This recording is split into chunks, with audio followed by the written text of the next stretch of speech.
یہ 557 ہجری کی ایک خاموش رات تھی۔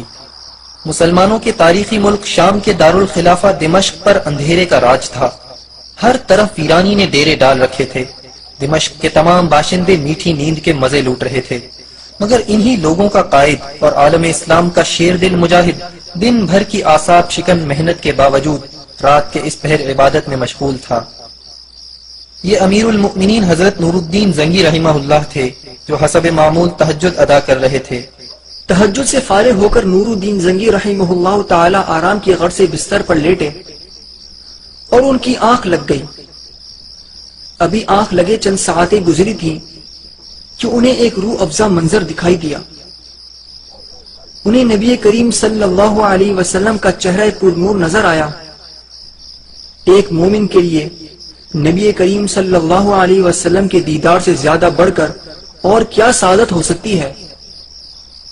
اور یہی اعزاز نور الدین زنگی رحمہ اللہ تعالیٰ کو اس رات حاصل ہوا۔ لیکن اچانک نور الدین کو رسول اللہ صلی اللہ علیہ وسلم کے چہرے کے ساتھ دو اور چہرے دکھائی دیے۔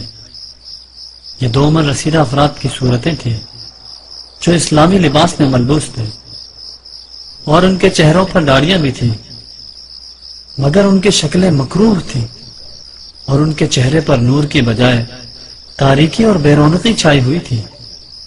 سلطان نور الدین ابھی ان دونوں آدمیوں کو دیکھ ہی رہے تھے کہ سرور کائنات رسول اللہ صلی اللہ علیہ وسلم کے یہ الفاظ سلطان کی سماعتوں سے ٹکرائے: ان کے شر سے ہماری حفاظت کا انتظام کرو۔ خواب نبی صلی اللہ علیہ وسلم کی اس ہدایت پر ختم ہو گیا، اور سلطان کی بھی اچانک آنکھ کھل گئی۔ انہیں کچھ سمجھ نہ آیا، لہٰذا انہوں نے فوراً وضو کیا اور 2 رکعت نفل ادا کیے۔ نماز پڑھتے ہی وہ دوبارہ بستر پر لیٹے۔ نیند نے پھر آ دبوچا اور وہی خواب دوبارہ دکھائی دیا۔ اسی انداز میں رسول کریم صلی اللہ علیہ وسلم کی زیارت ہوئی، اور پھر وہی 2 مکروہ صورتیں دکھائی دیں۔ پھر نبی کریم صلی اللہ علیہ وسلم کے الفاظ سنائی دیے: ان کے شر سے ہماری حفاظت کا انتظام کرو۔ سلطان زنگی پھر بیدار ہو گئے۔ خواب کا منظر ان کی آنکھوں میں گردش کرنے لگا۔ انہوں نے دوبارہ وضو کر کے نوافل ادا کیے، اور پھر نیند نے تیسری مرتبہ انہیں اپنی آغوش میں لے لیا۔ خواب میں پھر وہی مناظر دکھائی دیے۔ سلطان اس بار بھی یکایک بیدار ہو گئے، مگر ان کی نیند اڑ چکی تھی، اور الجھن و پریشانی نے انہیں شدید بے چین کر دیا تھا۔ وہ اس خواب پر غور کر رہے تھے جو انہیں مسلسل 3 بار دکھائی دیا، مگر ذہن کو کچھ سجائی نہ دے رہا تھا۔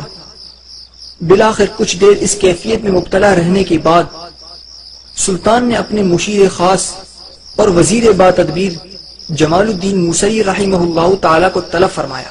حکم ملتے ہی جمال الدین موصلی جب سلطان کی خدمت میں حاضر ہوئے تو انہوں نے سلطان زنگی کو بہت بے چین اور پریشان حال پایا۔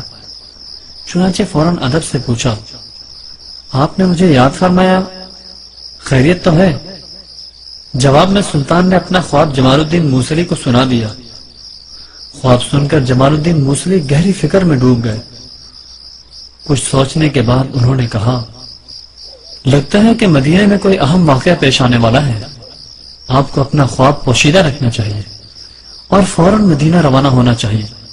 سلطان زنگی نے جمال الدین موصلی رحمہ اللہ کی اس بات سے اطمینان کیا اور مدینہ روانگی کے لیے تیاری کا حکم دے دیا۔ رات کا آخری پہر ڈھل رہا تھا۔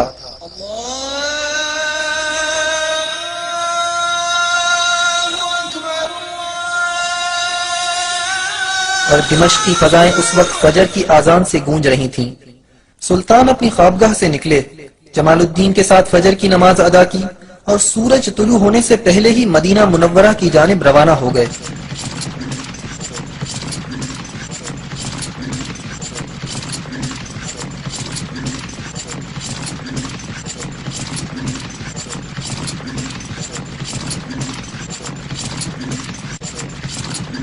اس سفر میں جمال الدین موصلی سمیت 20 دیگر افراد بھی سلطان زنگی کے ہمراہ تھے۔ تمام افراد تیز رفتار گھوڑوں پر سوار تھے۔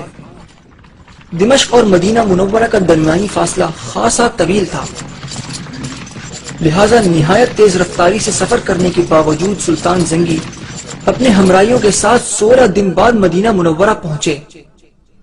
شہر کے باہر سلطان زنگی نے غسل کیا۔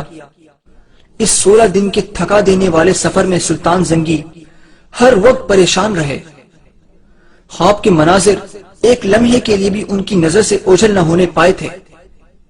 اس دوران انہیں یہ سوال بھی ستاتا رہا کہ وہ مکروہ چہرے کن لوگوں کے تھے اور وہ ہادی عالم صلی اللہ علیہ وسلم کو کیسے نقصان پہنچانے کی کوشش کر رہے ہیں۔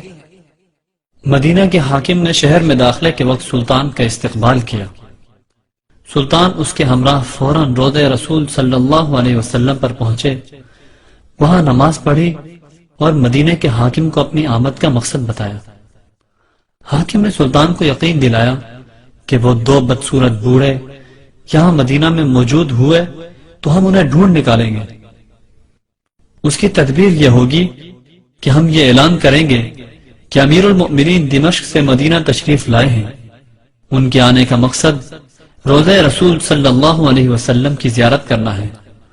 ان کی جانب سے تمام اہلیان مدینہ کے لیے ایک شاندار دعوت کا اہتمام کیا گیا ہے۔ دعوت میں ہر عام و خاص کی شرکت لازم ہے۔ دعوت کے بعد سلطان اپنے ہاتھوں سے ہدیہ بھی تقسیم کریں گے۔ یوں اگر وہ بوڑھے مدینہ میں موجود ہوئے تو آپ انہیں پہچان کر ان کی نشاندہی بآسانی کر سکیں گے۔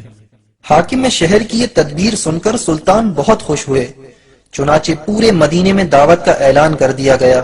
مقررہ دن دعوت ہوئی، پورا مدینہ اس دعوت میں شریک ہوا۔ سلطان نے ہر شہری کو اپنے ہاتھ سے ہدیہ دیا، ہر چہرے کو غور سے دیکھا۔ پورے مدینے کے لوگ سلطان کی آنکھوں کے سامنے سے گزرے، مگر ان میں وہ 2 بوڑھے نہیں تھے جو خواب میں دکھائی دیے تھے۔ چنانچہ سلطان کے چہرے پر ایک بار پھر اداسی چھا گئی۔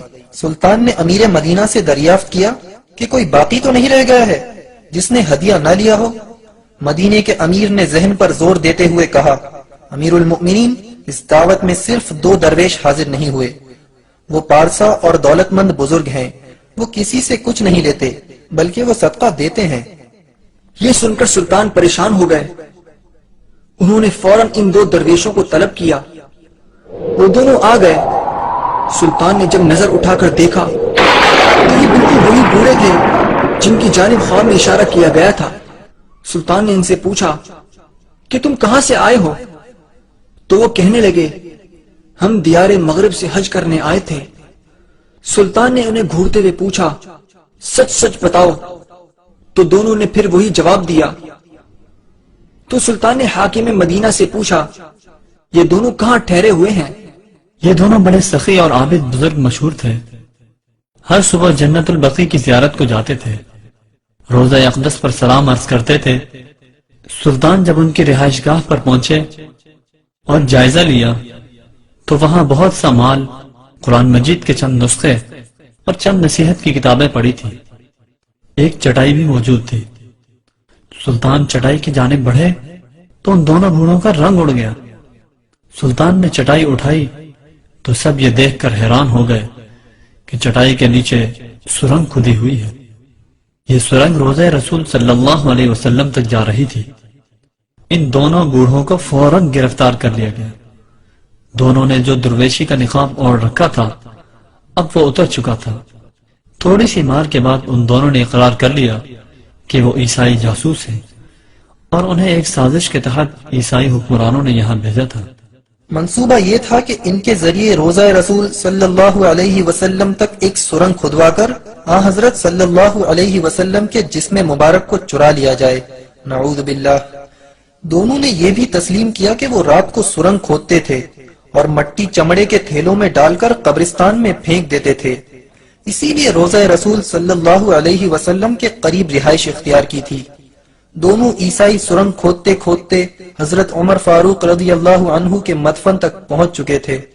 یہ بھی کہا جاتا ہے کہ جب دونوں حجرہ رسول صلی اللہ علیہ وسلم کے قریب پہنچے تو آسمان سے گرجنے کی آوازیں آنے لگی اور ایسا شدید زلزلہ آیا کہ پہاڑ ہلنے لگے، مگر اسی رات سلطان ان کے مکروہ عزائم روکنے مدینہ پہنچ چکے تھے۔ دونوں بوڑھوں کو سلطان کے حکم کے مطابق موت کے گھاٹ اتار دیا گیا۔ انہیں روضہ اقدس صلی اللہ علیہ وسلم کے قریب ہی قتل کیا گیا۔ ان عیسائیوں کو جہنم رسید کرنے کے بعد سلطان خوب روئے اور زار و قطار روتے رہے انہوں نے اللہ کا شکر ادا کیا کہ اس نے روزہ اقدس صلی اللہ علیہ وسلم کی حفاظت کا اعزاز انہیں بخشا۔ یہ سب کرنے کے بعد سلطان نے روضہ اقدس صلی اللہ علیہ وسلم کی دیواروں کے ارد گرد ایک خندق کھدوائی۔ یہ خندق اتنی گہری تھی کہ زمین سے پانی پھوٹنے لگا۔ پھر اس خندق میں پگھلا ہوا سیسا بھر دیا گیا تاکہ آئندہ کوئی بدبخت ایسی گستاخی نہ کر سکے۔